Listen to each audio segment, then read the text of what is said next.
शारदा प्रसाद जी, ये जो पूरा मामला है जिसमें कोर्ट ये कह रहा है कि इतने मामले हुए हैं और इतने तमाम मामले घटनाएं हुई हैं, 7,000 ऐसी घटनाएं बताई जा रही हैं जो महिलाओं के साथ यौन शोषण की घटनाएं हुई हैं, 15,000 ऐसी घटनाएं जो हिंसा की घटनाएं हुई हैं, 25 लोगों की मौत हुई है।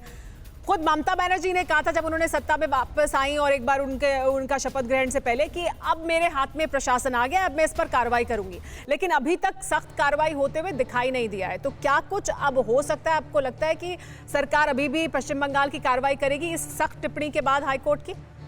जो स्थानीय वहां पर अधिकारी हैं वो काम करेंगे? देखिए अभी हाईकोर्ट ने अपना एक आदेश भी दिया है, बहुत से पैराग्राफ्स में आदेश है और टिप्पणी भी की है, दोनों अलग अलग चीजें हैं। तो जो आदेश दिया है कोई ऐसा आदेश नहीं दिया है जो कि कार्यान्वयन ना किया जा सके। जैसे उन्होंने कहा है कि जितने भी कॉग्निजेबल ऑफेंसेस पुलिस की निगाह में लाए जाते हैं उन पर एक आप रजिस्ट्रेशन करिए और इन्वेस्टिगेशन करिए। तो ये तो ऑलरेडी सेक्शन 154 में ऑलरेडी कहा हुआ है। कोई नहीं करता है तो हाईकोर्ट ने बिल्कुल सही कहा है कि अगर आप नहीं करते हैं तो आपके ऊपर कंटेम्प्ट का केस लिया जाएगा। और ये कोई नई बात नहीं है। जो एक हमारा एक सुप्रीम कोर्ट का एक जजमेंट है, रिपोर्टेड जजमेंट है ललिता कुमारी वर्सेस स्टेट ऑफ यूपी, उसमें ऑलरेडी ये सारी चीज़ें कही हुई हैं, उसी को हाईकोर्ट ने रिपीट किया है। और अच्छा है हाईकोर्ट ने याद दिलाया है, जो कि पुलिस को खुद करना चाहिए था, मजिस्ट्रेट्स को खुद करना चाहिए था, सरकार को खुद करना चाहिए था, और उन्होंने जो है याद दिला दिया है। अच्छी बात है। इसके अलावा जो स्टेट गवर्नमेंट को कहा है वो सब तो करना ही होगा, कि अब ना करने की बात ही नहीं। केस तो दर्ज होंगे, लेकिन संगीत रागी जी, केस दर्ज होने के बाद क्या आगे कार्रवाई भी होगी? क्योंकि जब केस दर्ज कराने के लिए हाईकोर्ट जाना पड़ रहा है और बीजेपी तो सीधे यही आरोप लगा रही है कि ये तो राजनीतिक रूप से जो हिंसा थी वो प्रभावित थी, तो फिर क्या न्याय मिल पाएगा इन लोगों को, इतनी बड़ी संख्या में जो प्रभावित है हिंसा से? देखिए, यदि तृणमूल कांग्रेस की सरकार का यदि बंगाल में आकलन किया जाए तो बहुत साफ है कि वो राजनीतिक विद्वेष के साथ जो विपक्ष की पार्टियां हैं उनकी जमीन को उनको रहने देना नहीं चाहती हैं। ये दुर्भाग्य की बात है कि बंगाल के राजनीतिक संस्कृति में ये चीजें सीपीएम ने लाया था और जहां जहां वामपंथ रहा है वहां विपक्षी दलों को उन्होंने लगभग नेस्तनाबूद कर दिया है। बंगाल में उसी संस्कृति को तृणमूल कांग्रेस ने पालन किया, जहां पर राज्य, पार्टी और ब्यूरोक्रेसी ये सब आपस में एक साथ खड़े हो जाते हैं। यानी कि इसके लिए एक ढंग से एक कमिटेड ब्यूरोक्रेसी जो है वो आपको सत्ता के साथ काम करना शुरू कर दिया। ऐसी स्थिति में ये कह पाना बहुत मुश्किल काम है।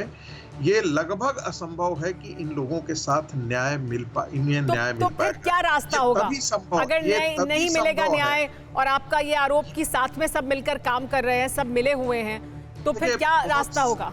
आप देखिए, ये मैं नहीं कह रहा है, NHRC टीम के राशिद जी ने, सदस्य ने कहा कि जब हम पर अटैक हो रहा था तो पुलिस प्रशासन वहीं पर खड़ी थी। उन्होंने कहा कि हमने 40 घरों को देखा है एकदम मटिया मेट हुए हैं।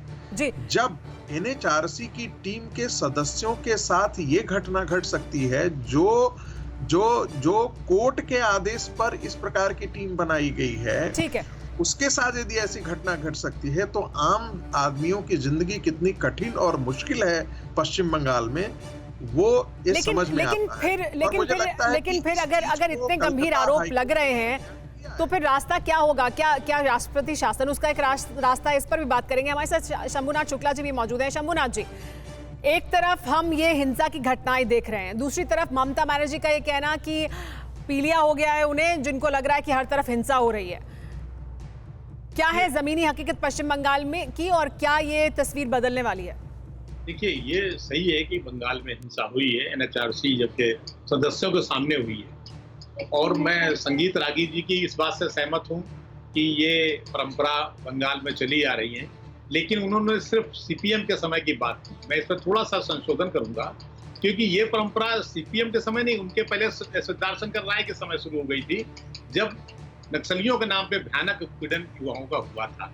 उसके बाद फिर सीपीएम को पहले तो कांग्रेस को, सीपीएम को ऐसे लोग मिले जो कहना चाहिए जो हिंसा से ही, लुम्पेन तत्व से, हिंसा से ही निकल के आए थे, उन्हीं को बाद में ये कह दिया गया कि वो कहीं ना कहीं सरकारी जो तंत्र है उसके साथ मिलकर काम करेंगे। शंभुनाथ जी, अगर हमारे दर्शकों के लिए इसे आसान भाषा में समझाने की कोशिश करें तो क्या आप ये कहना चाहते हैं कि पश्चिम बंगाल की राजनीति ही ऐसी है जिसके पास डंडा होगा, जो जोर दिखा सकेगा वो सत्ता में रहेगा और सत्ता में बने रहने के लिए वो इसी तरह का जोर दिखाता रहेगा?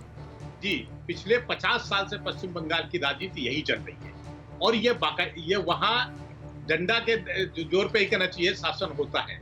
खुद ममता बनर्जी भी इसी प्रक्रिया से गुजर के यहाँ तक आई हैं। उनको भी बहुत उत्पीड़न सहना पड़ा था, ऐसी कोई बात नहीं है। अब वो जो एक तत्व ऐसा बन गया है जो ब्यूरोक्रेसी के साथ मिलकर, पुलिस के साथ मिलकर के पूरे बंगाल को आतंकित करता है और वही पार्टी कैडर बन जाता है। कभी वो सीपीएम का हो गया, पहले कांग्रेस का, फिर सीपीएम का, आज वो ममता के साथ है। नहीं तो फिर बीजेपी अलग कैसे है? बीजेपी अलग है या वो भी उसी तरह की राजनीति कर रही है? बीजेपी में भी वही लोग तो आए हैं। कल को बीजेपी में क्या होगा कुछ नहीं कहा जा सकता जी। आज बीजेपी में तो वही लोग तो आए हैं और फिर बीजेपी से इधर उधर तो हो ही रहे हैं। इसीलिए दूसरी तरफ नेतृत्व तो जो है, आखिर ममता बनर्जी आम की डिप्लोमेसी खेल रही है, आम भी भेज रही है, कुर्ता भी भेजती हैं, आम भी भेजती हैं और उसके बाद फिर हिंसा भी होती है। लेकिन ये बड़ी बात है, देखिए जो आप कह रहे हैं शंभुनाथ जी, बड़ी बात है क्योंकि ये जो जड़ है वहां तक जाती है बात की पश्चिम बंगाल की राजनीति किस तरह की रही है और कैसी है अभी भी। ये राजनीति क्या बदल सकती है और बदलने के लिए क्या किया जा रहा है, इस पर भी बात करेंगे। हमने की गलती फिर एक बार, कोरोना ने किया दोबारा प्रहार। मास्क, 2 गज दूरी, करें अपनी सुरक्षा पूरी। कोरोना टीका हम सबको लगाना है, मिलकर साथ समझदारी से कोरोना को हराना है।